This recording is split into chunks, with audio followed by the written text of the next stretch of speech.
I found my spine piece, and of course it was where I filed it in the trash. I hate it when I do that. But I never empty my trash out in the middle of a project. So I have a scrap trash, and it never gets emptied until I'm completely done with the project, because I often find myself going back to find scraps or elements to embellish with. So at least they're all in one spot. So I am going to share with you the installation of these Ideology, Tim Holtz Ideology. They're called swivel clasps. So I'm going to share that with you. And honestly, I don't know why they're called swivel clasps, because they don't really swivel. It's really more of a rocking motion. So it'll open. It's really stiff. But you press down and this will open. And it reminds me of the little clasps they used to give us, although it was a pin, when we swam at the municipal pool in the city. I know I'm aging myself because nobody goes to municipal pools anymore. But anyways, you would hang your charms here, and you're going to attach it to the spine here. So you can't just attach this to the spine. You still need one more piece. And it's going to be the jump ring that Tim Holtz sells. And apparently I came in here without it. So I got to go find that, and I'll be right back. All right, sorry about that, guys. But here, I found my jump ring. So I've got this combination pack that has kind of an antique silver, a bronze, and what looks like copper. And I'm going to use the bronze because that's what's going to match this piece here. And I just realized I had left a giant mess on my table. So I'm going to put these... This is just hardware stash that I have. As I go through projects, I kind of save things and, you know, go through my hardware. Every time I put a book together, look for something interesting. And I may or may not use any of these, but I'm definitely going to use the jump ring. So I'm going to set this aside for a second, and I'll definitely use some filigree corners.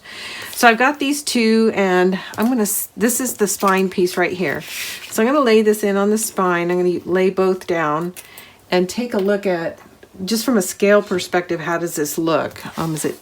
Which size looks best? And honestly, if I was doing this correctly, I'd be laying it down and looking at the size of the charms and the hole in the charm to make sure that if I use this piece, that I can actually run it through a charm. Chances are I probably won't, which means I would probably also need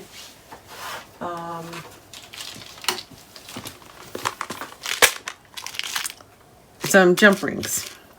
So I could run these jump rings through here and then add a charm to that. And I have some larger ones here too. So those are probably going to be the elements you need to get this attached. So the first thing you're going to need is this Tim Holtz jump ring, which is a brad that has a loop on it, which will hold this jump ring. And that's the key to the whole thing, because if you don't have this, there's really no way to attach that. So I'm going to go ahead and eyeball this and poke a hole here. Trying to find, here's my owl. And an owl's just something with a sharp tip, so you can create a hole. You can punch it if you want. I don't like to punch it because I want my hole to be as small as possible. And I'm just verifying this is in fact the top. It is. I think I want it to hang about right there. So that's where I'm going to punch my hole. And I'm just eyeballing it. Okay. So now I'm going to pick it up and run this through and make it widen my hole, because you have to get these tabs through the hole. So you're going to close the tabs, poke it through the hole, and then open it back up. And then I like to tape it in place so it won't spin around. And I'll show you what I mean in just a minute. So I've got these two pieces closed. I'm going to pinch them together and push them through that hole. There we go. Okay, I'm going to go ahead and open it up on this side. Sorry, I'm going to keep looking up to make sure I'm staying in frame. I'm having a hard time because I don't usually do this without the benefit of surface. There we go. So now that's opened, and there you go. So you're going to want to make sure when you turn it over that your ring is laying down and not like so. You want it to swing down, so adjust it until you get it just right. And then once you do, tape your Tape your two legs, stems, I don't know what you call them, into place so it won't swing around on you while you're still working with the spine before you actually install it in the book. And I am going to go ahead and tape it down with double-sided tape.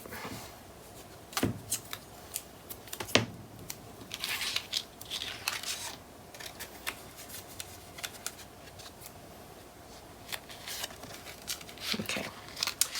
Now you can be reasonably sure it's not going to swing around. Okay.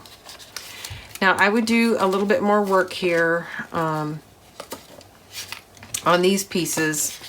This is ready to install. So we're going to go ahead and install this. Then I would do all the decorating of what's going to hang on these, whichever one you want to use, outside the book, and at the last minute add this to this. But there's no reason to put all that stress on your spine until you're finished. So I would say do all your work outside and then add it at the last minute. And if you want, you can even wait to add this whole thing to the last minute. But I find if there's not a lot of weight on, I can put it on my spine and it doesn't want to slip around. Okay, so let's do that.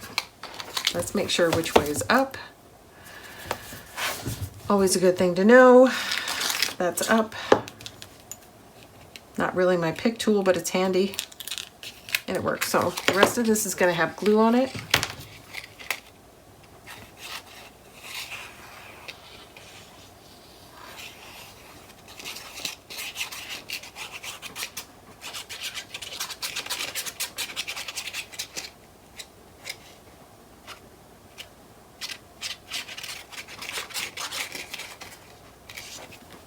Okay.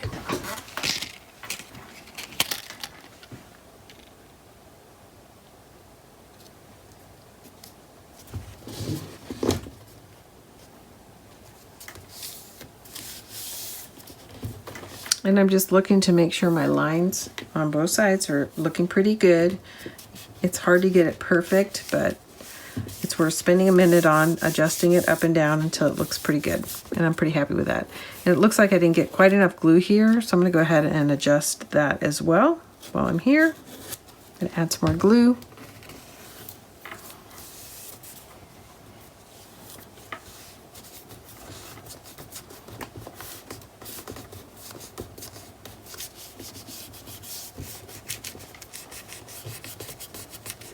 And burnishing everything into place.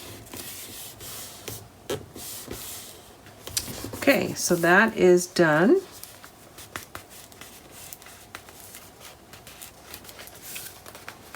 For some reason it's not wanting to grab on this side. Even though I feel like I got enough glue in there, I'm going to try again.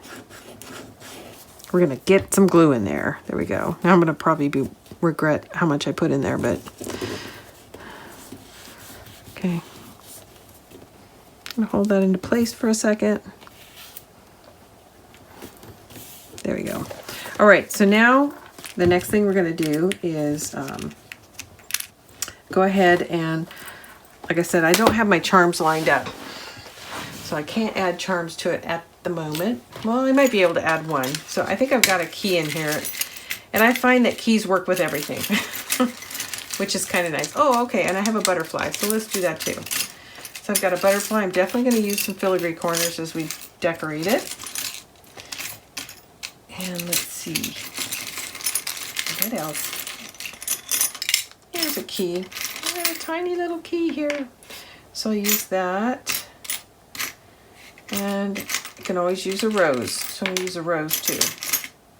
All right. Now, if you buy the collections from us, we'll probably have a different set of charms. But that's what I'm going to use.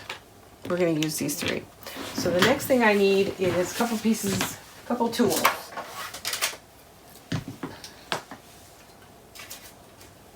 Okay. So as I mentioned before, you need to either open this up or attach everything using another ring. And I tried to open this and this is really stiff. So even if you want to open it, you might have to use pliers because it is very stiff. Ow, that hurt.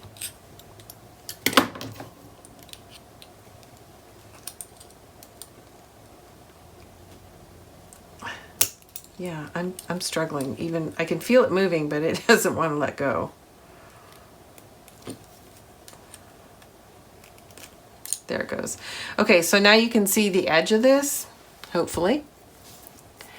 And there's no way a charm's going to fit over that. So you just save yourself some time by watching me do this. Don't bother opening it.